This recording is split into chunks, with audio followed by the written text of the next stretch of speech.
다 같이 보실 하나님의 말씀은요, 여호수아 8장 30에서 35절까지 말씀입니다. 여호수아 8장 30절에서 35절까지 말씀. 제가 가진 성경책으로는요, 구약 331면에 있습니다. 여호수아 8장 30절에서 35절까지 말씀. 다 찾은 줄 알고 제가 한 절, 우리 성도님도 한 절 읽도록 할게요. 그때 여호수아가 이스라엘 하나님 여호와를 위하여 에발산에 한 제단을 쌓았으니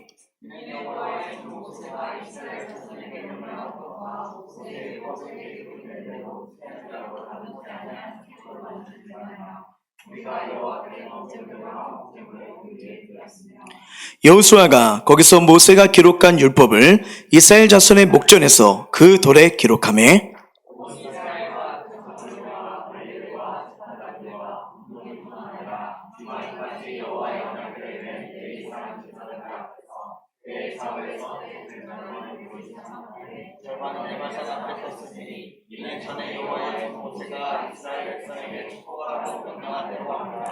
그 후에 여호수아가 율법책에 기록된 모든 것대로 축복과 저주하는 율법의 모든 말씀을 낭독하였으니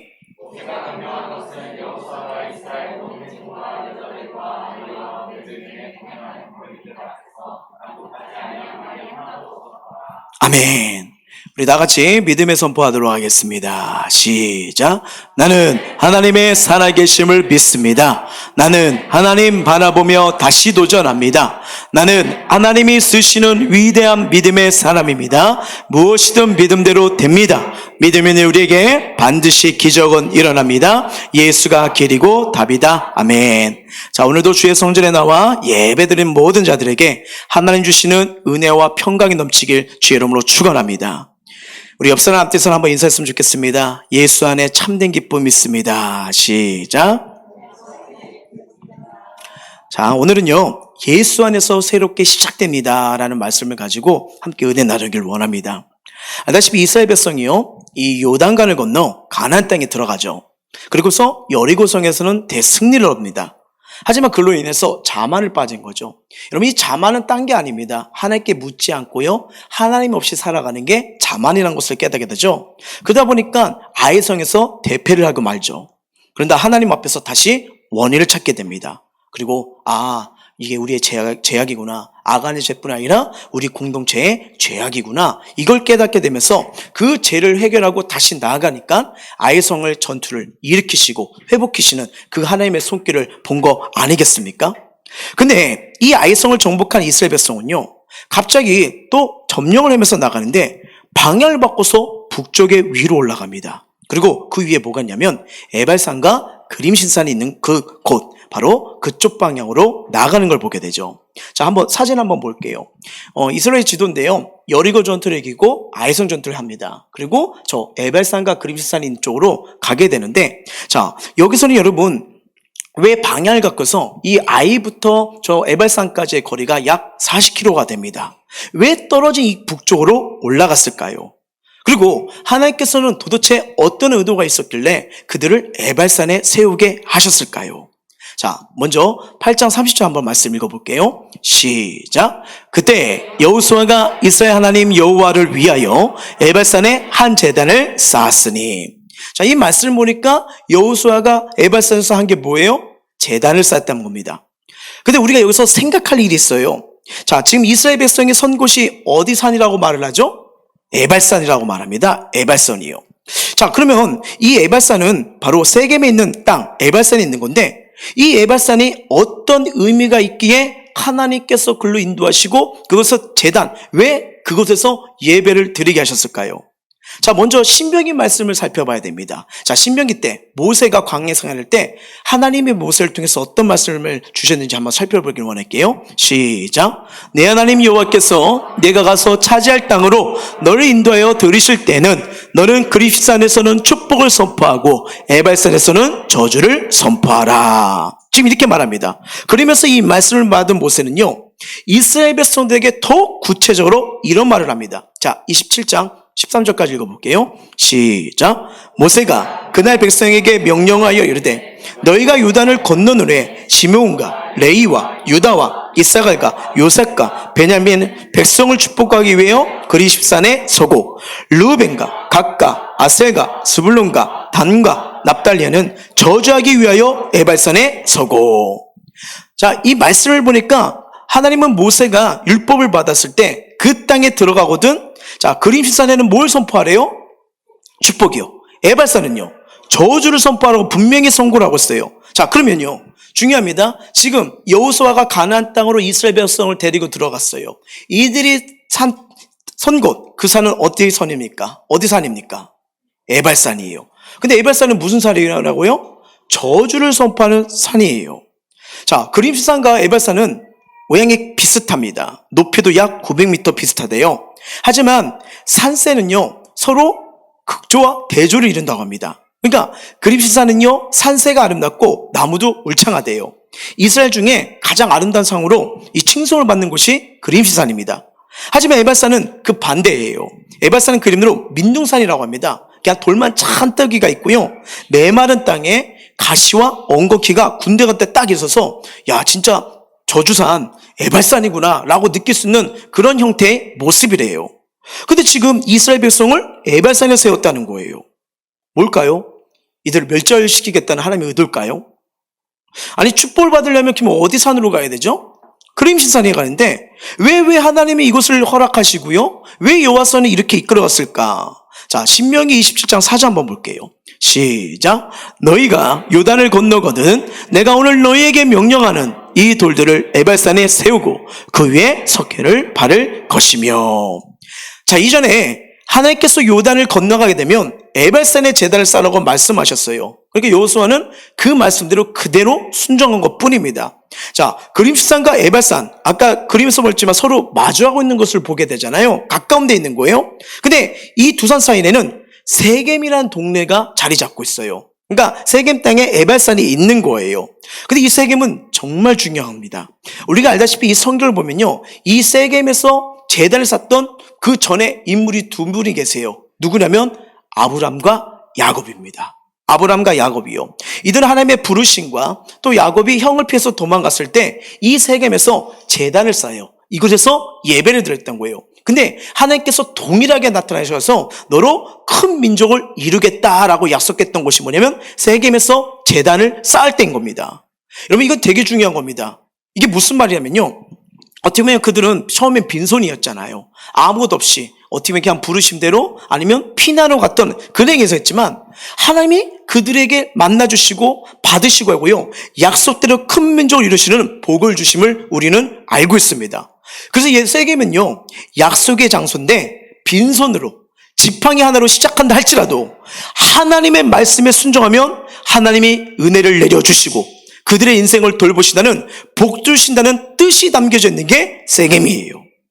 설령 저들이 어떻게 보면 에발산과 같은 쫙하고 온전하지 못한 모습일지라도 지금 이들이 뭐예요? 저 건너편에는 그림시산 같이 그들의 삶도 이렇게 축복으로 바뀐다는 것을 지금 이야기를 하는 겁니다.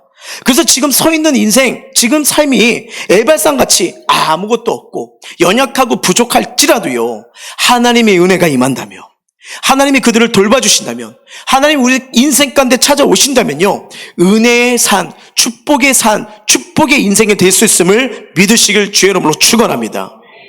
여기서 우리는요, 이 이스라엘의 모습을 보면서 우리에게 말씀하자는 메시지를 보게 됩니다. 무슨 말이냐면요, 하나님은요 신실하신 분이에요. 그분이 말씀하시고 그분이 뜻을 인도하시면요 반드시 그대로 행하시는 분이십니다. 자, 하나님이 약속을 지키시려고 이 백성을 부르셨어요. 그리고 그들을 가나안 땅에 인도하셨어요. 자, 이건 중요하죠. 이것은 이스라엘 백성들이 순종을 잘했었던가 열심히 노력해서 그들이 가나안 땅에 들어왔다는 것을 알려주는 게 아닌 거예요. 한번 생각해 보세요. 애굽을 탈출하여 가나안 땅에 들어오기까지 이 40년 동안 광야 생활하면서도요, 그들은 죽어 마땅한 자들이고요, 죄를 계속 지었던 뿐입니다. 원망 불평이 그들에게 많았던 건 뭐예요? 하나님을 불신하는 거잖아요. 신뢰하지 않았어요. 그럼에도 불구하고 그들이 가나안 땅에 들어온 건 뭐냐면 하나님의 약속, 하나님의 돌보심이 계속 그들을 먹이시고 인도하시기 때문에 가나안 땅에 들어온 거 아니겠습니까? 여리고 성도 분명히 하나님의 손길로 넘어뜨렸어요. 하지만 잘 보세요. 아이성부터는요, 하나님을 인정하지 않고 하나님의 방법이 아닌 자기들의 방법대로 딱 눈을 보니까 너무 작은 성인 거예요. 그냥 몇 명만 올라가면 이기겠다 했지만 대패를 당하잖아요. 여러분, 이게 인간입니다. 은혜 받아요. 응답 받아요. 돌보심 받아요. 그러면 어느 순간 또 내 마음대로 내 뜻대로 하고 싶은 게 우리 인간의 상태를 그대로 보여준 거예요. 그럼에도 불구하고 하나님은 그들을 인도하고 계시는 거예요. 참, 이 말씀을 보면 우리가 놓치지 말아야 이 구원론을 보게 됩니다. 구원론이요.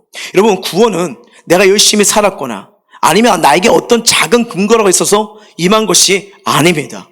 우리에게 만약에 구원이 조건이 있으면요, 그 누구도요 하나님 앞에 구원의 은혜를 받을 수가 없어요. 구원의 은혜는요, 하나님의 일반적인 사랑입니다. 그분이 찾아오신 거예요. 그래서 그분의 사랑으로 예수님이 이 땅에 보내신 거 아니겠습니까? 자, 우리 안에 저는 죄가 없어요. 저는 떳떳합니다. 저는 깨끗합니다. 물론 윤리적으로, 도덕적으로, 법적으로 잘 지킬 수 있겠죠. 근데 성경은요, 외적인 것만 말하는 게 아니에요. 우리의 내면, 생각까지도 다 감찰하시는 하나님의 은혜 앞에서는요, 이 심판대에서는요, 그 누구도 감출 수가 없는 거예요. 그래서 성경은요, 행위대로 갚는다고 하잖아요. 그래서 우리에게 이게 보면 우리의 구원의 조건, 공의는 하나도 없다는 거예요. 한번 우리의 삶을 한번 생각해 보십시오. 우리도 돌아오면서 한 주간도 살아보면서 이 하나님 말씀대로 거룩하신 하나님을 바라보며 살기보다는 우리가 불순종으로 내가 주인 되고 죄악 가운데, 쾌락 가운데 살았던 모습이 더 많지는 않으십니까? 여전히 지금도 하나님 말씀은 이렇지만 내 상황이 돼서, 내 기준이 돼서, 내 현실이 돼서 이 말씀은 아니야, 세상을 봐봐, 이 말씀대로 어떻게 살아? 라는 우리의 기준으로 여전히 걸어가고 있지는 않으십니까? 그것이 이스라엘 백성들의 모습이었고 삶이라는 것을 성경은 말해주는 동시에 이 시대에 살아가는 저와 여러분에게도 동일해 주시는 말씀인 거예요. 자, 우리가 하나님의 은혜가 아니면 어떤 인생, 어떤 삶이 될까요? 에발산의 모습이에요. 엉겅퀴, 메마름, 아무것도 없는 이 상태를 그대로 보여주는 겁니다. 자, 31절 한번 볼까요? 시작.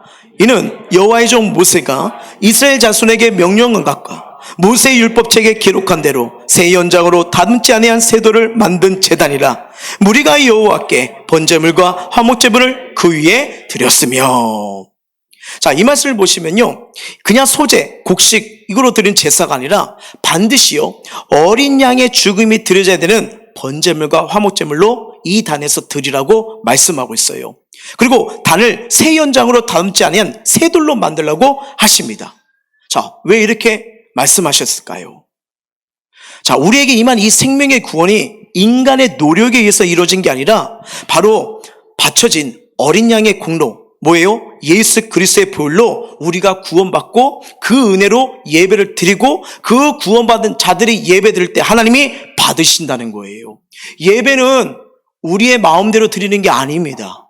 여러분, 이 출애굽기와 레위기를 보면요, 이 성막에 들어갔을 때 성막의 제도가 나오잖아요. 물등에 손을 잡고 그 다음에 성막으로 들어갈 때 우리 마음으로 드리는 게 아니라 하나님이 정하신 예배로 드릴 때 그 예배를 받는다 하시는 거예요. 어떻게 보면 우리가 이렇게 와서 여러분 이렇게 주보를 보시면 여기 이렇구나 이럴 수도 있겠지만 아니요, 은혜의 통로의 순서들이 있는 겁니다. 이 순서대로 예배를 드리면서 물론 형식이 되어서는 안 되잖아요. 하지만 맨 처음에 창조의 하나님 경배로 나가게 되죠. 그리고 찬송가를 부르면서 우리가 보시면 알겠지만 우리는 찬송가 때 꼭 회개 찬양을 놓잖아요. 왜? 예수님의 보혈과 은혜가 아니면요 죄를 씻지 못하거든요. 그래서 마음과 입술을 열어서 찬양하면서 자백의 시간, 회개 시간에서 한 주가 온전치 못한 걸 토해내는 거예요. 씻음을 받는 거예요. 그래야 치유와 회복과 은혜와 풍성한 역사가 일어나거든요. 그 은혜 주시는 거 아니겠습니까? 그리고 말씀을 듣고요, 또 말씀을 통해 결단하고 찬양하고 기도하고 마지막 축도로 세상을 승리할 수 있는 은혜를 우리가 부어주는 거 아니겠습니까? 바로 이거예요. 하나님이 원하시고 하나님이 제정하신 예배가 돼야 되는 거예요. 우리 마음대로 내가 만든 예배는요 하나님이 역사할 수가 없는 겁니다. 이게 정말 중요한 거예요. 이스라엘 백성은 지금 이 세겜에서 하나님의 신실하신 부심을 다시 한번 보고 있는 거예요. 왜냐하면 장소가 그림신산이 아니라 에발산이기 때문이에요. 어느 순간 모든 축복은 그림신산에서 받는 걸로 생각을 했는데 지금 이 중심이 에발산으로 옮깁니다. 그리고 그림신산에 있던 사람들도 에발산에 모여들기 시작해요. 자, 34절, 35절 읽어볼게요. 시작. 그 후에 여호수아가 율법책에 기록된 모든 것대로 축복과 저주하는 율법의 모든 말씀을 낭독하였으니 모세가 명령한 것은 여호수아가 이스라엘 온 회중과 여자들과 아이와 그들 중에 동행하는 거류민들 앞에서 낭독하지 아니한 말이 하나도 없었더라. 자, 지금 이곳에서 하나님의 말씀을 돌에 새겨요. 그리고 화목제물을 드리고 하나님의 말씀을 낭독합니다. 그리고 온 백성이 함께 모였어요. 무슨 말일까요? 새로운 역사가 펼쳐지기 시작하는 거예요. 새로운 은혜가 인도하기 시작하는 거예요. 자, 말씀드린 대로 에발산은 뭐의 상징이었다고요? 저주입니다. 그림사가 에발산은요, 자, 하나님의 말씀대로 살아가면 하나님의 축복이 우리 가정과 삶과 그리고 밭과 소출 모든 게 임한다는 거고요. 말씀을 저버리고 우상을 섬기고 세상을 나가면 우리 인생이 저주가 된다는 것을 보여주는 상징성이 있는 거예요. 근데 그 에발산에서 그리스도산을 뛰어넘어 중심의 산이 되고요. 지금 축복의 산이 되고 그 에발산에 많은 사람들이 지금 말씀을 낭독하며 번제를 들며 화목제를 들며 예배를 통해서 뭐예요? 회복이 일어나고요. 하나님의 영광과 잔치가 지금 일어나고 있는 것입니다. 자, 이 말씀을 우리에게 주신 이유가 뭘까요? 이게 신앙생활의 모습이고요. 참된 교회의 모습이란 걸 지금 이야기를 해주는 거예요. 에발산. 전 이발산을 가만히 보니까요. 뭡니까? 교회라는 게 느껴집니다. 에발산 교회예요. 왜냐하면 에발산에서도 제단을 하고 예배드린 것처럼 우리도 이 시간 지금 예배드리는 거 아니겠습니까? 참 이 말씀을 묵상하는데 한 주간 너무 가슴이 뛰는 거예요. 자, 여러분 교회론을 분명히 아셔야 됩니다. 오늘날 우리가 살아가고 예배드리는 이 교회, 왜 우리가 교회에 나가서 말씀을 듣고요? 이 복음을 들어야 할 이유가 뭘까요? 자, 구약과 신약을 보게 되면요, 이 성막, 교회라는 단어가 나옵니다. 자, 구약은 뭐라고 표현을 하면요, 칼이라고 합니다. 히브리어로 칼, 모으다, 집합시키다예요. 그리고 신약에서는요, 헬라어로 에클레시아랍니다. 무엇으로 불러내다. 이게 교회의 정의입니다. 자, 이걸 가만히 새겨보면요, 무슨 말이냐면 교회는요, 세상으로부터 불러내 모은 존재들 혹은 세상으로부터 부름받은 사람들의 모임이라는 거예요. 즉 구별된 자들, 하나님이 택하신 자들, 부르신 자들만이 와서 예배드렸음을 믿으시길 주의 이름으로 축원합니다. 하나님이 부르시지 않고요, 인도하시지 않으면요, 우리 스스로 예배 나갈 수가 없는 거예요. 여러분, 왜 딱 주일이 되면 우리가 시간을 멈추고 세상 일을 멈추고 주님에 나올 수밖에 없는 이유가 뭡니까? 하나님이 정하신 날이기 때문이에요. 창조부터 그렇게 정하신 게 말인 거예요. 그래서 이 날을 주님 앞에 나오는데 택한 자들, 사랑받는 자들, 구원받지 않아서 예배하는 거예요. 한 주 동안 다 각자에 흩어져 있었습니다. 근데 주님을 만나는 곳, 주님의 은혜 속에 잠겨지는 곳, 하나님의 품으로 들어가는 게 바로 교회인 거예요. 예배인 거예요. 공동체가 되는 거예요. 근데 놀라운 것은 뭐냐면 이렇게 나오면 우리가 하나님을 어떤 분으로 부릅니까? 아버지라 부르잖아요. 부를 수 있는 이유가 뭐예요? 내 인생의 친히 영원한 아버지가 되어주신다는 거예요. 얼마나 귀한 겁니까? 그리고 하나님의 주도적으로 그 구성을 우리를 어떻게 해요? 자녀 삼으신 거예요. 아들이라 딸이라고요. 자, 볼까요? 이것이 전제된 게 교회인데 에베소서 2장 19절 읽어볼게요. 시작. 그러므로 이제부터 너희는 외인도 아니요 나그네도 아니요 오직 성도들과 동일한 시민이요 하나님의 권속이라, 하나님의 가족이라 말씀하는 거예요. 교회는 예수님의 핏값으로 세워진 곳이며 주님이 주인 되시는 곳입니다. 교회는 영혼을 어루만지며 삶을 이끌어주는 하늘의 은혜가 부어지는 곳이에요. 교회는 희한합니다. 한 영혼이 변화되고요, 세상을 바꾸는 영적 충전소이자 이 땅의 유일한 소망이 되는 곳입니다. 한번 생각해 보세요. 죄로 인해 죽을 수밖에 없는 영혼이 하나님의 사랑으로 예수님의 보혈의 피로 회개하고요, 씻겨지는 곳이 바로 교회라는 거예요.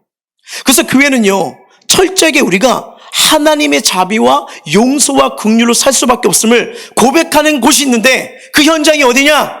예배의 자리인 겁니다.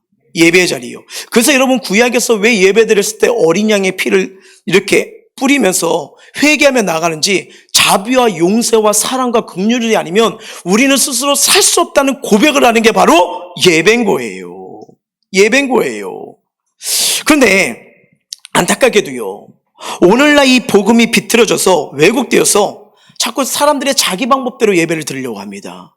여러분, 하나님이 제정하신 예배가 아니면요, 인간이 만든 예배는 잘못하면요, 우리의 창조주 하나님 예배하는 게 아니라 내가 만든 하나님, 거짓된 신을 만들고 잘못된 예배를 드릴 수가 얼마든지 많다는 걸 이야기하는 것입니까?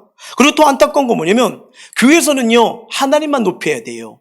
하나님만 드러나야 되는데 안타깝게도 사람의 일, 내가 이렇게 했어, 내 생각에는, 내가 보기에는 라면서 이 기준들이 많이 나오는 거예요. 그러니까 여러분 뭐예요? 교회는 예수님의 향기가 아니라 사람 냄새가 나고 인간적인 생각과 감정이 내어져. 그러니까 어떻게 됩니까? 하나님의 말씀은요, 치유와 용서와 회복이 일어납니다. 하지만 인간의 생각과 방법이 나타나잖아요. 다툼이 일어나고 분열이 일어날 수밖에 없는 거예요. 근데 성경적 교회는 그런 것이 아니라는 걸 오늘 이 성경을 통해서 다시 배우는 거 아니겠습니까? 2000년 전 갈보리 언덕에서 내 죄를 위해 죽으신 예수 그리스도의 흘리신 보배는 피가 지금 시간과 공간을 뛰어넘어요. 이 순간에도 우리에게 역사하고 계십니다. 그래서 그 은혜를 붙잡는 자, 다시 주님, 나는 오늘도 주의 은혜로 살아갑니다. 한 주간 하나님 말씀대로 살지 못했어요. 세상에 눌렸어요. 아픔과 상처가 너무 많아요. 무거운 짐이 너무 많아요. 근데 이걸 해결할 수 있는 분은 주님밖에 없습니다 라면서 예배드는 자, 그 자에게 하나님이 무거운 짐을 치유해 주시고 눈물과 고통을 안아주시고 다시 한 주간 은혜로, 말씀으로, 은초로 살 수 있는 은혜를 주신 게 뭐예요? 교회인 겁니다. 이게 성경적인 근거예요. 그게 오늘 본문의 에발선의 복음이 되는 거는 겁니다. 그러니까 말씀을 낭독하고 선포를 하고 이들이 하나님께 영광을 올리는 거 아니겠어요? 그래서 이 산은 원래 저주의 산이 있지만 지금 뭐예요? 축복의 선포가 되는 거잖아요. 얼마나 귀한 겁니까? 마찬가지로 여러분 에베소를 딱 보면 맞아. 나는 하나님의 은혜와 주님의 구속함이 아니면 나는 죄와 저주 속에 사망 속에 지옥으로 갈 수밖에 없는 인생밖에 안 되겠지. 하지만 예수를 알게 되니까 천국을 알게 되죠. 예수를 만나니까 구원자를 알게 되죠. 그러니까 하나님이 우리에게 주신 이 교회가 얼마나 귀하고 복된 권치를 알고 있는 거 아니겠습니까?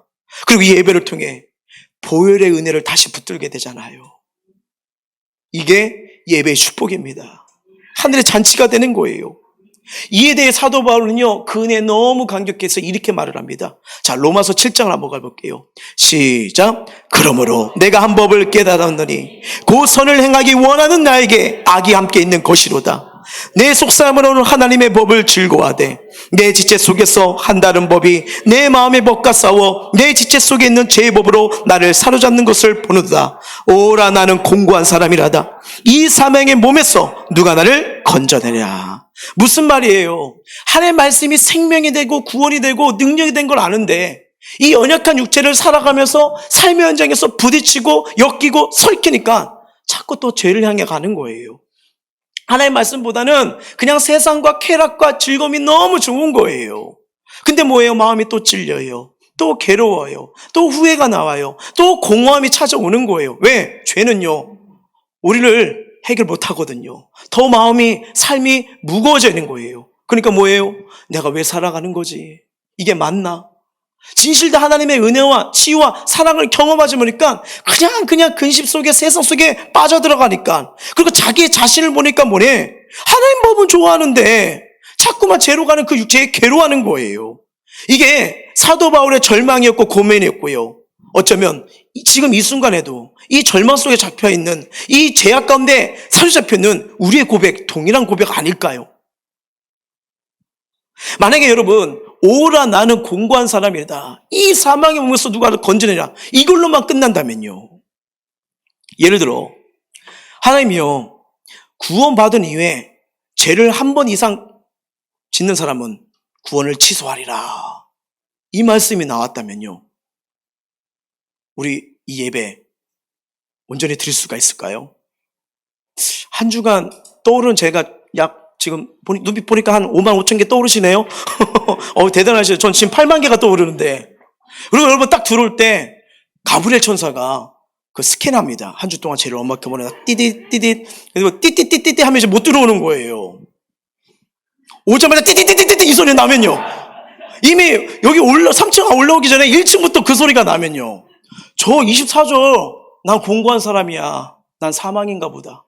난 지옥에 가도 할 말이 없는 거구나. 저 이렇게 해야 될 것 같아요. 그럼 어디로 가야 되죠? 어디서 이 죄를 씻어야 되죠? 어디서 다시 치유되고 회복하고 믿음으로 나갈 수 있는 거죠? 자, 그 말씀이에요. 만약에 진짜 20살 전 말씀처럼 끝났다면 우리 인생 소망이 없습니다. 어두운 인생이 될 수밖에 없는 거예요. 근데 너무나 감사한 게 뭐냐면 성경은요 언제나 복된 소식을 알려주십니다. 우리의 상태를 보게 하시는 동시에 그리고 회복의 길, 나아갈 살 길을 알려주는 게 주님의 말씀이시길 믿으시길 주의 이름으로 축원합니다. 8장을 볼까요? 시작. 그러므로 이제 그리스도 예수 안에 있는 자에게는 결코 정죄함이 없나니 이는 그리스도 예수 안에 있는 생명의 성령의 법이 죄와 사망의 법에서 너를 해방하였음이라. 아멘. 예수 그리스도를 믿는 자마다 사망에서 생명으로 옮겨는 줄 믿습니다.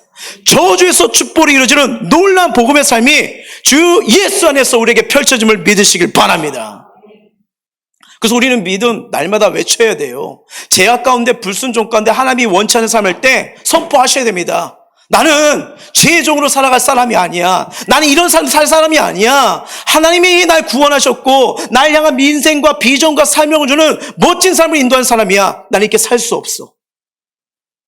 그 자리에서 박차고 나오셔야 돼요. 우리가 얼마나 복된 존재인데요. 얼마나 하나님의 손길과 은혜와 계획 있는 존재인데요. 저와 여러분을 향한 하나님이 예비된 놀라운 인생, 놀라운 길 있습니다. 이걸 찾으셔야 돼요. 이게 바로 오늘 본문의 에발산의 복음의 내용인 거예요. 오늘도 우리는 얼룩진 영혼, 눈물, 절망 끌어안고 주님 앞에 나아가는 거예요. 그리고 용서를 구하는 연약한 존재임을 인정하시길 바랍니다. 그러나 회개하며 주님 앞에 나오는 순간 주님은 우리 죄를 멀리 던져버려요. 얼마나 고생했냐? 그것 때문에 얼마나 괴로웠냐? 그것 때문에 얼마나 삶을 놓치고 있지 않느냐? 그것 때문에 얼마나 눈물을 버렸냐? 그리고 죄가 없다고요? 예수님의 이름으로 널 씻겼다. 그 보혈의 피는 어떠한 죄든 네가 회개한다면 다 용서하고 안아주는 사랑의 피란다. 이렇게 안아주시는 거예요. 그렇기 때문에 오늘도 담대하게 주님 앞에 찬양하고 예배하고 기도하는 거 아니겠습니까? 이 에발산에 세워졌던 희생제물 예수님이셨대요. 그 은혜로 이미 우리의 모든 걸 짊어지시고 그분이 이미 십자가에서 해결한 줄 믿습니다. 저는 찬송가 중에 이 찬송가가 너무나 좋습니다.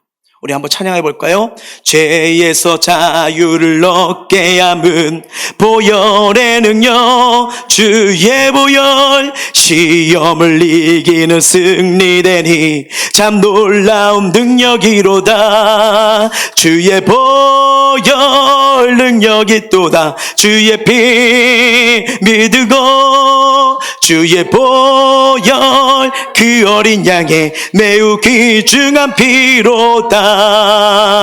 육체의 정욕을 이기림은 보혈의 능력, 주의 보혈 정결한 마음을 얻게 하니 참 놀라운 능력이로다. 주의 보혈 능력이 또다. 주의 피 믿고 주의 보혈 그 어린 양의 매우 귀중한 피로다. 아멘. 날마다 나를 살리는, 나를 회복시키는, 나를 일으키시는 예수님의 보혈의 은혜가 필요하심을 간절히 고백하시길 바랍니다. 그 보혈을 의지하면서 기도하며 찬양하는 거예요. 주님, 내 안의 죄성과 하나님을 바라보지 못하는 더러운 것들 예수의 보혈로 씻겨주옵소서. 주여, 우리 가정을 예수님의 보혈로 덮어주시고 생명과 기쁨과 평안이 우리 가정에 임하게 하여 주시옵소서. 하나님, 우리의 모습 교회 예수님의 보혈로 덮어주사 정말 천하아산 영혼을 살리고 이곳에 오는 영혼들마다 예배를 통해 치유와 회복과 용기와 소망이 일어나게 하여 주시옵소서. 내가 살아가는 직장과 사업장 예수의 보혈로 덮어주시고 미움과 갈등 떠나가게 해주시고 행복이 임하는 현장이 되게 해주시옵소서. 이거 기도해보세요. 내가 살아가는 현장이 다릅니다. 하나님의 역사가 일어납니다. 하나님의 치유와 만지심이 일어납니다. 보세요. 예수님이 이 땅에 오셨을 때 우리가 공간복음을 통해서 깨닫는 은혜가 있어요. 예수님은요, 눈물과 아픔과 고통의 자들 언제나 함께 하셨어요. 그리고 팔레스타인을 곳곳에 달려다니시면서 하나님 나라 전하셨죠. 사랑으로 치유하셨죠. 사람들 사이 걸어 다니셨잖아요. 무거운 짐을 나르고요. 그리고 홀로 버림받은 아이, 수감되어 있는 사람들, 가늠한 여인, 죽은 아들 앞에서 탄식하는 어머니, 남편의 여인들과 함께해서요, 그들의 눈물과 고통을 안아주지 않으셨습니까? 정말. 그리고 그분은요, 이 겟세마네 언덕에 갈보십자까지 걸어가십니다. 그리고 몸소 고난당하시고 죽음을 이기시고 부활하신 그분은요, 지금 뭐예요? 부활하셨다는 건 뭐예요? 그때뿐이 아니라 지금도 우리와 함께 하신다는 거예요. 지금 내 삶에, 우리 예배 현장에, 우리가 걸어가는 현장에 주님 바라보면요, 부활하신 주님이 이미 함께하고 계시는 거예요. 저주의 상징인 그 눈물 속에, 인생의 엽 속에 예수님이 함께 하시니까 뭐가 됩니까? 위로가 임하잖아요. 은혜가 임하잖아요. 상처 아픔이 해결된 거 아니겠습니까? 고통의 자리가 은혜의 자리고 소망의 자리로 바뀌어버려요. 이 은혜를 누리고 경험하도록, 그래서 에발산 교회, 이 땅에 교회를 세워주신 겁니다. 오늘날 이 코로나19 장기화로 얼마나 많은 두려움들이 있어요. 근심도 있죠. 우울한 마음도 있죠. 그러다 보니까 참 괴로워요. 아프기도 해요. 근데 또 이런 상황에서 그 허전함과 연약함과 아픔을 채우기 위해서 나만의 행복을 찾기 위해 좀 인생 즐거웠으면 좋겠다, 재밌으면 좋겠다. 근데 이게 뭐예요? 행복을 찾는 거 아니겠습니까? 그래서 얼마나 많은 일들이 있겠습니까? 그러다 보니 행복을 찾아 이리저리 기울거리는 거 알고 있잖아요. 어떤 사람은 술을 향해 가고, 어떤 사람은 도박에 가고, 어떤 사람은 게임에 가고, 어떤 사람은 섹스와 쾌락에 가고, 어떤 사람은 스포츠와 동호회동하면서 거기서 나를 행복하게 하는 그 생물을 마시고자 간절히 찾고 있어요. 근데 순간의 만족은 얻지만 참된 만족을 얻지 못하잖아요. 또 다른 걸 찾아요. 계속 두드리는 거예요. 근데 성경은 말합니다. 참된 행복의 센터가 있다고요. 참된 만족과 평안을 얻을 수 있는 센터가 있다고요. 그 뭐예요? 교회라는 거예요. 교회예요. 교회는 예수 그리스도의 몸입니다. 예수님의 사랑과 돌보심이 듬뿍 담겨있는 믿음의 공동체가 교회인 거예요. 교회는 예수 그리스도를 통해서 생명을 주는 구원의 센터입니다. 그래서 성경은 이렇게 말하죠. 마태복음 시작. 수고하고 무거운 짐진 자들아 다 내게로 오라. 내가 너희를 쉬게 하리라. 참된 쉼이 여기 있는 거예요. 교회야말로 광야같이 메마른 이 세상에서 힘들고 지쳐있는 수많은 사람들이 와서 생수를 마실 수 있는 영적인 오아시스입니다. 예수님을 영접하고 그리스도인 된 바로 그 순간 우리는 모두 하나님의 가족이 돼요. 하나님의 가족은요, 함께 하나님을 찬양하고 교제하고 기쁜 일과 어려운 일을 나누는 겁니다. 한 사람이 예수를 구세주로 영접하면요, 그때부터 무덤에리까지 자신의 교회로부터 영향을 받으며 신앙생활을 받는 게 이게 정말 중요한 거예요. 여러분, 그래서 교회는요, 성도들에게 마치 산성이고 요람이고 터 같은 곳이 됩니다. 칼빈이 그러잖아요. 교회는 어머니와 같다. 무슨 말이에요? 여러분 생각해 보세요. 엄마의 품을 떠난 아이가 혼자 밥 해먹는 거 보셨나요? 혼자 기저귀 갈던가요? 아유, 쌌네? 이러면서 절대 그러지 않아잖아요. 부모님의 손길이 필요하잖아요. 교회가 바로 그런 거예요. 여러분, 하나님 백성은요, 교회 품을 떠나 건강한 신앙생활, 주님의 참된 마음, 하늘의 축복 누리기가 쉽지 않습니다. 그래서 어머니의 따뜻한 품처럼 우리는 건강하게 복되게 믿음이 자랄 수 있는 거, 은혜로운 생활할 수 있는 거, 그래서 하나님이 교회를 주신 거예요. 새 세상의 소망은 바로 교회인 겁니다. 물론 우리가 살다 보면요, 어떤 분들은 나는 교인이 되길 원치 않아요 라는 분들도 계실 수 있고, 또 왜 교회는 위선자들이 많아요, 어떻게 교회가 이렇게 됐죠 말하는 분들도 있습니다. 이 사실 이해가 충분히 가요. 왜냐? 교회 안에도요, 완벽한 교회, 완벽한 그리스도는 이 세상에 없거든요. 자, 성경이 이걸 말합니다. 로마서 3장 23절이에요. 시작. 모든 사람이 죄를 범하였음에 하나님의 영광에 이르지 못하다니. 모두가 죄인이에요. 혼자 스스로 죄인이기 때문에 올바른 말, 아름다운 말, 온전한 삶, 그 누구도 못 삽니다. 나 마찬가지예요. 내 힘과 내 능력으로 죄를 이길 사람이 누가 있겠습니까? 누가 있어요? 나 자신을 구원할 수 없다고 고백한 자들, 연약한 자들, 하나님의 은혜가 아니면 내 인생 바뀌지 않아요 라고 고백한 자들이 모인 곳이 어디예요? 교회인 거예요. 그래서 예수님도 이 땅에 오셔서 죄인을 찾으러 오셨다고 했잖아요. 죄인을 찾으러 오셨다고 말씀하셨잖아요. 그래서 교회 안에서 때때로 이런저런 문제가 있을 수 있습니다. 근데 병든 사람에게 병원이 필요한 것처럼 삶의 문제와 영적인 문제와 아픔의 삶에게는 교회가 필요하고요. 예수 그리스도가 우리 인생에 꼭 필요한 겁니다. 그래서 하나님은 우리를 회복시키기 위해 교회를 주셨습니다. 하나님은 교회를 통해 여전히 일하시거든요. 교회를 통해 상한 심령 만지시고요. 영혼 회복시켜 주십니다. 이게 제 말이라고요. 성경이 이걸 분명히 말합니다. 이사야 56장 7절 시작. 내가 곧 그들을 나의 성산으로 인도하여 기도하는 내 집에서 그들을 기쁘게 할 것이며 그들의 번제와 희생을 나의 제단에서 기꺼이 받게 되리니 이는 내 집은 만민이 기도한 집이나 일컬음을 될 것이라. 아멘. 이 말씀을 보면요, 많은 영혼들을 기도하는 집인 성산 어디입니까? 교회인 거예요. 인도하여 그들의 번제와 희생 뭐예요? 즉 예배를 받으시고 어떻게 해주신다고요? 기쁘게 한다고 말씀하고 있어요. 두려움과 근심과 염려와 막 이렇게 쌓여있으면 우리가 기쁨을 잃어버리잖아요. 그걸 회복시킨다는 거예요. 근데 이 기쁨을 우리가 세상적인 감정적인 것만 생각하시면 안 됩니다. 뭐냐? 전인격적인 기쁨이에요. 여러분 하나님이 치유하시고 만지신 건 완전합니다. 완전한 거예요. 예, 어디서도 경험할 수 없는 하늘의 잔치의 기쁨입니다. 그렇다면 교회를 멀리하는 것이 좋을까요? 가까이 하는 게 좋을까요? 여러분 어떻게 하겠습니까? 당연히 교회를 가까이 하는 것이 성경대로 복입니다. 은혜가 우리를 전인격적으로 만지시잖아요. 왜 여러분 제가 예배를 보약이라고 말하면요, 우리 보약 드셔보셨죠? 안 드셨나요? 그래요, 밥이 보약이라고 할게요. 밥 드시죠?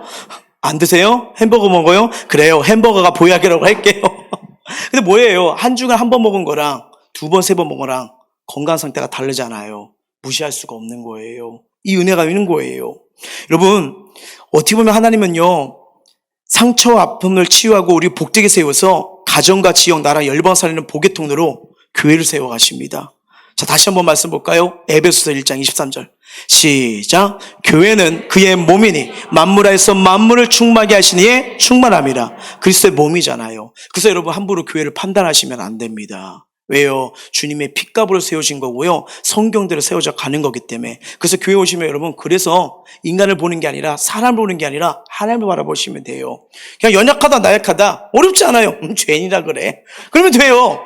나도 이런 마음들 나도 죄인이지. 여러분 그 가정이 이렇게 있으면 정말 부부가 화목하고 아름다울 수 있지만 다툴 수 있잖아요. 왜 이럴까? 어렵지 않아요. 남편도 죄인이구나, 아내도 죄인이구나, 우리 모두 죄인이구나, 그래서 은혜가 필요하구나, 이렇게 하면 되고요. 연약한 나약한 거 덮어주면 돼요. 왜? 우리도 그 사랑으로 덮음받고 걸어가고 있잖아요. 회복되고 있잖아요. 귀한 거 아닙니까? 그리고 너무 감사한 건 뭐냐면 충만케 한대요. 뭐예요? 교회를 통해서 하나님의 은혜가, 역사가 충만하도록 인도하신다는 거예요. 연약한 교회, 눈으로 볼 때 부족한 교회 맞아요. 그럼에도 하나님은 그리스도의 핏값을 사신 교회를 외면하지 않으시잖아요. 하나님이 너무나 신실하셔서 내버려 주지 않으시고 회개의 길을 통해서 또 격려해 주시고 회복시켜 주시고 일으키시는 그 하나님, 교회를 여전히 하나님이 붙들고 계십니다. 자, 필립 얀시의 교회, 나의 고민 나의 사랑 한 대목에 이런 글이 나옵니다. 빌, 이 큰 배는 낡아서 삐걱거리고 이리저리 흔들린다네. 그래서 구토가 날 때도 있지. 하지만 이 배는 목적지까지 잘 간다네. 언제나 그랬고 앞으로도 영원히 그럴 걸세. 자네가 있든 없든 상관없이 말일세. 이 글을 보면서 어떤 생각이 드십니까? 저는 제가 연약하고 또 어떻게 보면 한국교회와 세계교회도 약한 점이 있습니다. 근데 하나님은 여전히 세상을 통제하시고 교회를 통하여 그분의 뜻대로 계획대로 이루어가고 계시다는 거예요. 그러면서 우리 엠버스텐 교회는 연약해도 나약해도 다시 힘주실 하나님 바라보고 의지하면 되는 거구나. 교회의 주인이 주님이시지, 우리가 잘했든 못했든 간에 하나님은 여전히 교회를 통해서 말씀하시고 교회를 통해서 구원의 통로로 사용하시지. 이걸 깨닫는 거 아니겠습니까? 하나님의 뜻과 인도하심을 드러내는 게 어디예요? 교회인 거 아니겠어요? 그리고 희한합니다. 아무리 악인이 될지라도 이자가 예수님 만난다면, 아무리 세상에 무거운 짐을 진지라도 이가가 예수님을 통해 바뀐다면요, 기적들이, 그 사람의 인생이 바뀌는 걸 우리 삶을 통해서, 성도 간의 교정을 통해서 우리 많이 보고 있지 않습니까? 이게 우리의 힘으로 된다는 거예요? 아니요. 하나님의 은혜입니다. 하나님의 살아계신 역사가 일어나는 거예요. 희한합니다. 세계사를 보게 되면요, 한국사도 마찬가지고요. 교회가 들어온 것마다 저주가 끊어지고요. 우상들이 무너져요. 그리고 저주의 영들이 힘을 잃어버립니다. 문화가 바뀌어요. 사회제도가 바뀌어요. 경제적으로 충만해집니다. 민족들의 교회를 통해서 충만을 경험한 거 우리 보고 있잖아요. 그러면서 교회를 통해서 일하시는 일 하나님 얼마나 많으십니까? 아마 개개인들에게도 교회를 통해서 정말 위로받고 소망을 갖고 다시 일어나는 거, 간증들이 나올 때마다 너무 감사한 거예요. 저 또한 연약하지만 2016년도 이 개척을 준비하면서 저는 이 처음에 상가가 아닌 그냥 가정교회를 아예 처음부터 들어가려고 생각을 했어요. 왜냐면 이렇게 보니까 제가 가진 자본으로는요, 뭐 집도 구하지 못할 형편이었고, 그렇게 해서 그냥 가정에서 이제 막 예배만 드리고 이렇게 하자. 물론 이제 그렇게 시작했지만 기도를 잘해야겠더라고요. 그것도 귀한 은혜였는데, 근데 이제 기도하면서 느낀 게, 기도로 주면 느낀 게 뭐냐면, 우물을 팔 수 있는 거, 정말 하나님 앞에 예배만 집중할 수 있는 것, 이게 더 느끼게 되더라고요. 이 부분을 가지고 기도하고, 그때 나오기 전에 스승 목사님께 조언을 구했습니다. 근데 목사님이 네 믿음대로 해, 네 기도대로, 이 말씀밖에 안 하시는 거예요. 그러니까 다시 한번 이것저것 생각하고 계획을 짜고 준비를 하니까 이 상상할 수 없는 비용이 쏟아지는 겁니다. 어떻게 해요? 더 기도할 수밖에 없죠. 물론 이제 응원해 주시고 격려해 주신 분도 있겠지만, 부정적으로 지금 어려운 시기에 어떻게 이게 가능하겠느냐, 다시 생각해봐라, 개척 나가지 말고 청빙 나가라, 청빙 얘기가 더 많았어요. 근데 어떻게 합니까? 이미 말씀으로 하나님이 부르심을 주셨는데 갈 수밖에 없는 거죠. 그러다 보니까 이것저것 하면서 보니까 다시 상가를 얻으려고 하는데 최소 비용이 1억 이상이 필요한 거예요. 와, 그래서 그 아내랑 얘기를 했죠. 우리 자본을 따져봤더니 전세 대출 마이너스 5천밖에 없는 거예요. 한숨만 푹푹 나오는 수밖에 없는 거죠. 근데 그 말씀이 떠오르는 거예요. 아브라함이 갈 바라지 못하고 부르심대로 가잖아요. 하나님 인도하시는 거 맞죠? 역사하시는 거 맞죠? 그러면 저 주님 바라보고 갈게요. 그래서 모든 걸 내켜 나오기 시작했죠. 자, 나왔는데 여러분, 와, 물론 집에서 예배 드리는 것도 귀하고 또 영혼들 만난 것도 소중한데, 이 집중적으로 함께 기도하고 싶은 거예요. 집중하고 계신 거예요. 집에서 방에서 기도하면 첫째 둘째가 아빠 뭐해 딱딱딱 문 열고, 또 찬양 틀고 음악 뜨면 또 그 음악 딴 거 들려대고, 진짜 이제 알겠죠. 왜 옛날에 제가 애들을 전봇대에 묶어놓고 싶은지 이제 이해를 아시죠? 어마 그럴 거밖에 없는 거예요. 그때 어떻게 합니까? 그러다 보니까 이 교회 저 교회 가서 기도를 하는데 왜 오셨냐고, 어디서 오셨냐고, 한 번은 너무 새벽 예배랑 이걸 잘 나가니까 등록시키려고 하더라고요. 근데 여러분 막 초라한 거예요. 어디 가서 목사란 말도 못하겠고, 가정에서 예배드린 거 분명히 귀한데 이것도 이단으로 오해받을 수도 있고. 그래서 요즘에 나중에 기도회를 2시로 바꿨어요. 2시 때는 이제 오시는 분들이 덜 하기 때문에. 그래서 이 교회 저희 가서 문만 열렸으면 가서 기도하고 가는데, 주님 어떻게 해요? 어떻게 되는 거예요? 라고 기도했는데 주님밖에 없습니다. 솔직히 제 상황을 보게 되면요, 아무것도 없는 이 현실, 이 처절함, 절망과 낭만밖에 오지 않더라고요. 이거 우리가 동일한 거 아니겠습니까? 정말 무너지고 내 힘으로 안 될 때 내 삶, 내 상황 처지 보면 한숨 나오는 거, 그렇지 않아요? 그렇죠? 그러다 보니까 집에 가도 여길 가도 그냥 한숨만 푹푹 나오니까 얼마나 괴로운 거예요. 근데 그 기도 제목을 놓치지 않았어요. 하나님, 가정과 지역과 민족과 일반을 살리는 그 기도 제목 주셨잖아요. 그거 믿고 나아갑니다. 주님이 지어주세요. 그러면서 하나님 은혜 가운데서 하나하나 길이 열리고요, 정말 필요했던 재정이 채워지고요, 들어가고, 그리고 또 하나님께서 또 기도하는 가운데 정말 4년 전부터 우리 기도했잖아요. 그런데 하나님이 약속의 땅을 또 허락해 주시고 우리 멸한 게 하나도 없어요. 그분 바라보고 그분 나가니까 하나님이 다 생각지 못한 대로 길을 열어주시더라고요. 저는 너무 감사해요. 여태까지 사역하면서 내 상식대로, 내 방법대로, 내가 예상한 대로 일이 하나도 안 이루어져서 감사해요. 내가 그분의 일하심을 어떻게 판단할 수 있습니까? 어쩔 때는 막히는데 열어주시고요, 어쩔 때는 될 것 같은데 안 열리는 거예요. 이 주권이 하나님께 있구나. 하나님이 열어주시면 안 되는 것도 됩니다. 근데 하나님이 허락하지 않고 그것이 불순종길 원치 않는 길을 하나님 막아주시더라고요. 근데 하나님이 쫄딱 망해가지고 우리 인생 안 되고 져줄까요? 아니요. 그분은요, 그 넘어 더 좋은 걸 준비하고 계세요. 이 하나님을 신뢰하는 거 너무나 귀한 거 아니겠습니까? 그러다 보니까 저는 오늘도 기대되고요. 내일도 기대되고 내년도 더 기대돼요. 어떤 분한테 내년 뭐가 기대되세요? 하니까 한숨을 쉬더라고요. 왜요? 그러니까 한 살 더 먹잖아요. 하는데 뭐 그럴 수 있겠죠. 근데 여러분 그냥 그걸 뛰어넘어서요. 하나님이 역사하신 이 기도가 여러분 이 기도 쌓이면 하나님 때에 터지거든요. 또 어떻게 하나님이 터뜨릴까 저는 되게 기대돼요. 너무 신앙생활 재밌어요. 그리고 이 말씀이요. 너무나 소망을 줘요. 말씀 볼까요? 시작. 보라 내가 새 일을 행하리니 이제 나타낼 것이라 너희가 그것을 알지 못하느냐. 반드시 내가 광야의 길을 사막의 강을 내리니 장차 들짐승 곧 순양이와 타조도 나를 존경할 것은 내가 광야의 물을 사막의 강들을 내어 내 백성 내가 택한 자에게 마시게 할 것임이라. 하나님이 나에게 또 뭘 마시게 하실까 기대가 되는 거예요. 기도가 돼요. 그리고 저뿐이겠습니까? 이 교회에 이 성전을 찾는 자에게 하나님이 또 어떤 일을 먹이게 하실까 보고 싶어요. 보고 싶은 거예요. 왜? 교회가 바로 이런 것이거든요. 이런 것이거든요. 하나님을 아버지라 부르는 믿음의 형제와 자매들이 서로 마음을 다하여 사랑하고 기도해 주는 거. 그런가 하면 하나님께서 아버지가 되셔서 기적 같은 은혜를 베푸시는 거. 어디서부터 출발이에요? 교회인 거예요. 교회인 거예요. 그래서 여러분 신앙생활 하면요. 우리가 올라갈 때도 있고 다운될 때도 있습니다. 근데 신앙생활은요.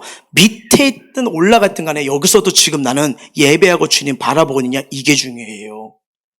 뭐 이렇게 꼭 겉으로 보여주는 거? 에이 모르죠. 그 사람이 반석에 지었는지 모래에 지었는지 환란풍파가 불어치면 다 드러날 수밖에 없는 거예요. 근데 신앙생활 정말 중요합니다. 신앙생활은 하나에 붙들고 가는 거거든요. 근데 이 건강한 생활, 은혜 생활을 하면요. 여러분 꼭 4가지만 기억하십시오. 어떻게 할 수 있냐? 첫 번째, 예배 삶을 놓치지 마시길 바랍니다. 예, 예배는 신앙생활의 은혜 통로예요. 모든 피로가 이 예배를 통해서 부어집니다. 부어지는 거예요. 자, 요한복음 4장 23절 시작.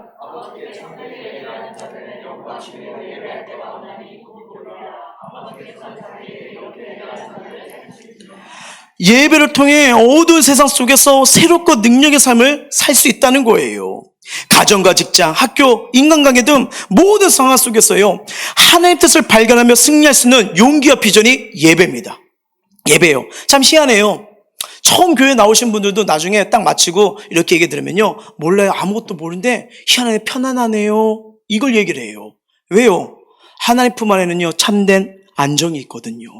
평안이 있거든요. 이걸 주시는 거 아니겠습니까? 그리고 믿는 자에게는 용기를 주세요. 살아갈 수 있는 지혜 주세요. 막힌 게 있으면 영적인 엑스레이를 통해 가지고 이것 때문에 내 삶에 이 축복이 막혔구나. 그걸 뚫어버리십니다. 뚫어버리는 거예요.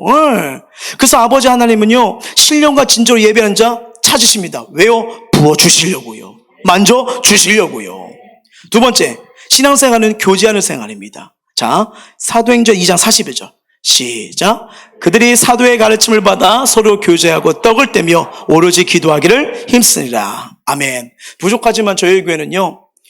말씀 나누고 기도하고 나가고 흩어지면 전도하는 교회, 살리는 교회로 계속 기도할 겁니다. 예, 이게 축복의 통로거든요. 예, 다른 그리스도인과 교제를 나누는 거 기쁨을 줄 바에 성격이에요. 영적인 성장, 믿음이 꼭 필요합니다. 특히 우리가 예배 마치고 여러분 셀 예배 정말 중요해요. 이 예배뿐 아니라 셀 예배예요. 예, 여러분 우리 교회의 우선순위는 무엇보다 예배입니다. 예, 여기 예배 드리시고 지금 보세요. 주일학교도 각처에서 지금 예배 드리시잖아요. 이거 정말 중요한 거예요. 그리고 두 번째가 뭐냐면 양육이에요. 이거 순서 바뀌면 안 됩니다. 예배가 먼저예요. 예배가요. 예배 빠지면서 양육한다 아니에요. 예배 드리고 양육해야 양육에 기름 부심이 임하는 겁니다. 예, 서로의 마음을 열고 격려 축복주고 한 주간 기도 응상. 여러분 이 셀 예배가 얼마나 아름대요. 서로 알아주죠. 기도해주죠. 여러분 처음에 이 셀 예배 드릴 때 그 예배 틀을 주잖아요. 이대로 들으셔야 됩니다. 이렇게 봐가지고 오늘 좀 피곤한 것 같은데 좀 몇 개 떼어 먹어서 하지. 여러분 은혜의 통로를 다 조각내는 거예요. 처음에 임재 예배 드리고 마음 열기 한 다음에 회개 기도하고 여러분 회개 기도를 하면요. 말씀의 축복이 더 확 들어옵니다.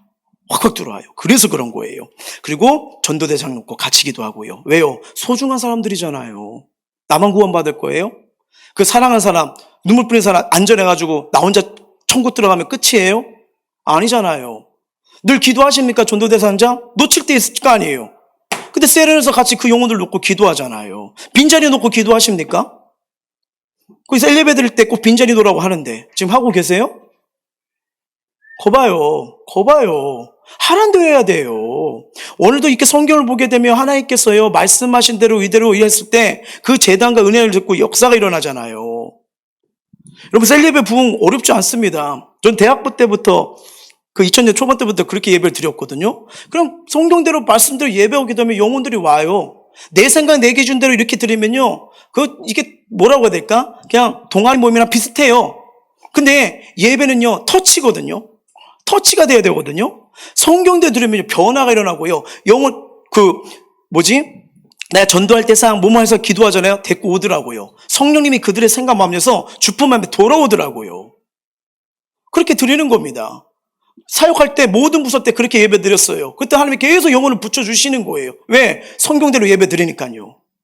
절대로 내 기준에서 오늘 딱 봐가지고 컨디션 봐서 내가 좀 그렇다. 우리 세론들이 오늘 좀 드리기 싫어하네. 그래 놀러 가야지. 그러면 여러분 교제는 되지만 변화는 안 일어납니다. 그리고 꼭 문제가 생겨요. 왜? 영적인 충전과 만지심과 주의의 말씀을 해야 세상을 이기고 은혜로 믿음으로 걸어가는 거죠. 하나님의 말씀 없이는요 다 무너져 버립니다. 이거 꼭 기억하시길 바랍니다. 세 번째, 복음의 사명을 감당하는 삶이요. 예배, 신앙생활 교제, 복음 사명이요. 여러분 하나님께서요 이거 중요하잖아요. 소돔과 고모라를 통해서 의인을 찾을 수만 있다면 그 의인 10명 때문에 그 땅을 멸하지 않겠다고 말씀하셨어요. 근데 안타깝게도 소돔과 고모라에서는 의인을 찾을 수가 없는 거죠. 뭘까요? 심판받잖아요. 잘 보세요. 창세기 19장 24절 25절입니다. 시작.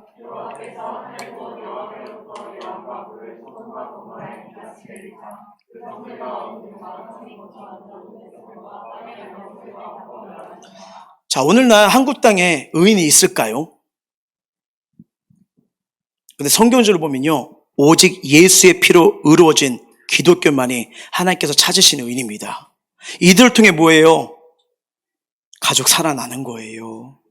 일터 살아나는 거예요. 소중한 사람들 살아나는 거예요. 정말 여러분 내가 사랑하는 사람 만나서 그냥 커피만 마시고 영화만 보고 놀고 있나요? 그 나쁘다고 말씀드리진 않아요. 교제 필요하죠. 생명은요. 구원은요. 이거 중요한 거 아니겠습니까? 어느 날 주님이요. 하루 갑자기 오십니다. 정말 그날은 몰라요. 내일이 될 수도 있고 내일 모레 될 수도 있어요. 근데 그 소중한 사람 사랑한다고 얘기하면서 한 번도 그거를 주님 품을 은혜를 사랑을 얘기하지 않는다? 여러분 이게 얼마나 귀한 건데요. 그 한 사람 때문에 가족이 살아나는 거 많이 봤습니다. 그 한 사람 때문에 주변의 캠퍼스와 함께하는 자들이 살아나는 걸 많이 봤고요. 그 한 사람 때문에 일터가 살아나고 모든 소중한 사람들이 다 살아나는 걸 많이 보게 됩니다. 이거 정말 중요한 거예요. 왜 나만 혼자 믿냐고? 나 혼자만 쓸쓸히 믿음 생활이요? 여러분 먼저 불러내신 거예요. 거기 살리라고요. 이 축복 통로 이거 얼마나 귀한 거 아니겠습니까? 여러분 전도는요. 예수님이 이 땅에 오신 가장 큰 이유의 사명입니다. 구원을 위해 오셨잖아요. 우리 교회가 토요일마다 전도 나가고 있거든요. 또 개인적으로 나갈 수도 있는데 여러분 꼭 전도팀뿐 아니라 감동 오신 분들 많이 지원하세요. 얼마나 이 상급이 큰지 이 단에서는요 많은 사람을 옳은 대로 오게 한자를 하늘의 상급같이 빈다게 한대요. 다른 것도 다 귀한 사역인데 정말 여러분과 딱 맞는 사역은요 크게 제 생각엔 두 가지예요. 전도, 그 다음에 셀지기 교사요. 구원이잖아요. 구원하잖아요. 이거 엄청 귀한 겁니다. 그 인생 하나님이 책임져 주시고 붙잡아 주십니다. 귀한 거예요. 그 네 번째, 믿음의 소속에서 이탈하지 말아야 됩니다. 이거 정말 중요해요. 신앙생활 하다가 기분이나 감정, 육신의 자존심이나 명예 때문에 예수 믿는 것을 포기하는 사람들이 있습니다. 아니요. 어떻게든 간에 예수님 꼭 붙잡으셔야 됩니다. 포기하면 안 되는 거예요. 그러면 믿음의 탈영병이 될 수 있습니다. 우리는 힘들고 어렵고 고통스러워도 시험 들지 말고요. 예수 안에 있길 주의 이름으로 축원합니다. 성경은 이게 얼마나 중요한지 믿음에서 떠나지 말래요. 자, 디모데전서 한번 볼까요? 시작. 믿음과 착한 양심을 가지라. 어떤 이들은 이 양심을 버렸고 그 믿음에 관하여 파선하였느니라. 그러나 성령이 밝히 말씀하시기를 후일에 어떤 사람들이 믿음에서 떠나 미혹하는 영과 귀신의 가르침을 따르라 하셨으니. 여러분 이게 은혜의 공동체, 믿음의 공동체를 따라서 혼자 신앙생활 한다? 죄송합니다. 그런 사람 한 번도 못 봤습니다. 이건 저도 마찬가지예요. 저도 교회 떠나면 신앙생활 잘하겠다? 아이고, 죄송합니다. 많이 무너진 목사님들 많이 봤어요. 믿음의 공동체가 필요합니다. 왜요? 이 믿음은 뭐랍니까? 여러분, 이 믿음에서 하나님의 소속에서 이탈하면요, 그 밖에서 무엇이 기다릴까요? 우리를 이끌어가는 어둠의 역사밖에 없는 거예요. 성경도 얼마나 그런 자들이 있으면 믿음에서 파선했다, 믿음에서 떠나서 미혹하는 영과 귀신의 가르침을 따랐다, 분별함이 사라집니다. 뭐가 진리인지 몰라요. 잘못된 길을 갈 수밖에 없는 거예요. 네. 우리는요, 무슨 일이 있어도 어떤 상황에서도요, 예수님의 보호를 받기를 주의 이름으로 축원합니다. 우리 앞뒤 사람이 인사했으면 좋겠어요. 꼭 예수님 악착같이 붙드시길 바랍니다. 시작. 아멘. 자, 성도에게 교회는 전부입니다. 교회 없이 하나님 나라 확장 불가능해요. 인생 해결이 교회로부터 은혜가 임합니다. 오늘도 하나님은 여전히 살아계시고요, 교회를 통해 은혜 주십니다. 인생이 어떻게 보면 오늘 에발산, 내 인생이 왜 이렇게 아무것도 없는 거지? 그냥 돌만 있고 자갈만 있고 아픔만 있는 거지? 하루하루가 몸부림과 고통 가운데 살아가는 걸까? 정말 나는 어떻게 살아가는 거야? 소망이 뭐야? 희망이 뭐야? 오늘도 외로워. 두려워. 어떻게 이 환난과 문제를 극심의 나의 고통을 내가 될까? 도대체 왜 채워지지 않는 거지? 나에게 진짜 행복은 어디 있는 거야? 나가는 자들. 주님만이 해결할 수 있는 분이에요. 주님만이 채워주시는 겁니다. 그리고 그 주님이 교회를 통해서 우리를 만져주십니다. 그 은혜예요. 말씀을 맺도록 하겠습니다. 지난날 에발산은 분명 저주의 상징이었어요. 근데 어느 틈엔가 이 그립산을 뛰어넘어 중심산이 되고 있고요. 지금 오늘 본문을 보니까 그 에발에 많은 사람들이 모여 하나님께 영광을 돌리고 있습니다. 뭡니까? 축복의 산이 된 거예요. 축복의 산이요. 그리고 이 에발산의 복음이 이 땅에 교회가 같이 이루어진다는 것을 깨닫게 되는 거 아니겠습니까? 율법을 낭독하고 예배를 드리고 신앙의 표본을 잘해주잖아요. 여러분, 우리가 교회에서 예배 드리는 거, 봉사하는 거, 양육받는 거 귀한 겁니다. 끝이 다릅니다. 끝이 달라요. 이 한 번의 예배가 아무것도 아니라고요. 한 주가 달라져요. 한 주가 달라지면 한 달이 달라져요. 한 달이 달라지면 1년이 달라져요. 1년이 달라지면 10년이 달라질 수 있는 이 엄청난 은혜가 이 예배 속에 다 담겨져 있는 거예요. 그리고 이 예배 드릴 때 나는 하나님 은혜가 아니면 살 수가 없다. 하나님, 한 주 동안 무너졌어요. 온전치 못했어요. 어떤 모습이든 나오십시오. 주님 안아주십니다.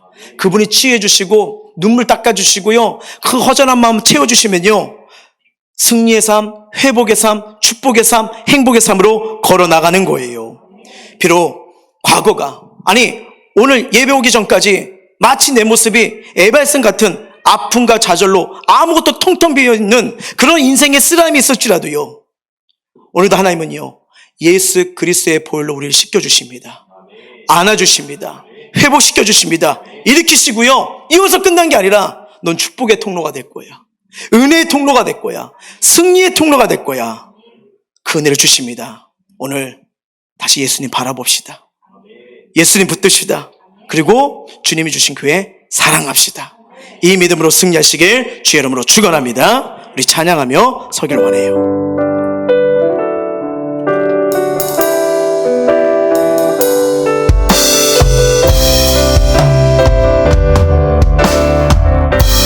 약할 때 강함 대신에, 약할 때 강함 대신에 나의 보배가 되신 주 나의 모든 것, 주 안에 있는 보물은 나는 포기할 수 없네. 주 나의 모든 것, 십자가 죄 사셨네. 십자가 죄 사셨네. 주님의 이름 찬양해. 주 나의 모든 것, 쓰러진 나를 세우고, 쓰러진 나를 세우고 나의 빈잔을 채우네. 주님만이 나를 채우시고 회복시키시는 분이십니다. 예수 어린 양, 예수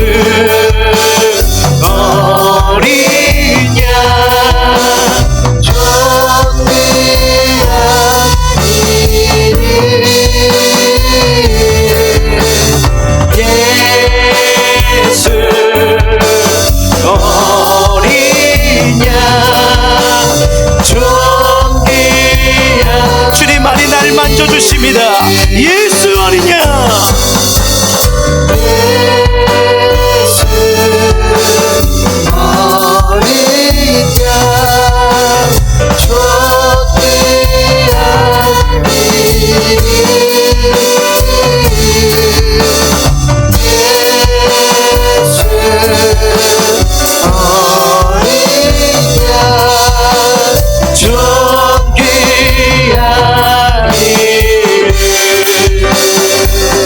말씀을 기억하면서 기도하길 원하는데요, 에발산 저주를 선포하신 거예요. 근데 오늘 복음을 선포해버립니다. 저주 아래 죽을 수밖에 없었던 제님을 철저히 확인한 자리, 예배 자리예요. 하나님의 은혜와 예수님의 구원하시 아니면 내 인생도 에발산처럼 아무것도 없고 갈기갈기 찢기고 아픔과 사절로 걸어갈 수 없는 인생. 근데 거기서 축복이 선포됩니다. 예배가 회복됩니다. 삶이 달라지는 거예요. 오늘 우리가 주님 앞에 나왔어요. 예배 자리에 섰습니다. 뭘 말하는 걸까요? 하나님의 사랑이 필요합니다. 자비의 은혜가 필요합니다. 그러면요, 하나님이 위로해 주시고 눈물 닦아 주시고 넌 내 자녀야, 내가 널 사랑해, 너를 붙들 거야 라면서 그 은혜를 주시는 거 아니겠습니까? 그리고 예수님은 저와 여러분의 삶을, 그리고 우리의 가족을 회복시키려고 교회를 주신 거예요. 복음이신 예수님 붙드시길 바랍니다. 그리고 이런 마음으로 기도했으면 좋겠어요. 주님, 예수의 볼로 나를 덮어주시고 하나님을 바라보지 못하는 죄성, 연약함을 씻어 주시옵소서. 하나님, 우리 가정을 예수님의 볼로 덮어주사 생명과 기쁨과 행복이 넘치는 복된 가정 되게 하여 주시고, 우리의 못생교회 보혈로 덮어주사 이곳에 오는 영혼들 예배를 통해 치유와 회복과 소망이 일어나게 하여 주시옵소서. 내가 살아가는 직장과 사업장도 예수의 볼로 덮어주시고 그 보혈의 은혜로 이제는 축복의 삶, 믿음의 삶, 새로운 삶, 사명의 삶으로 바뀌게 하여 주시옵소서. 우리 마음을 토하고 입술 열어 간절히 기도하시겠습니다. 사랑해 주님.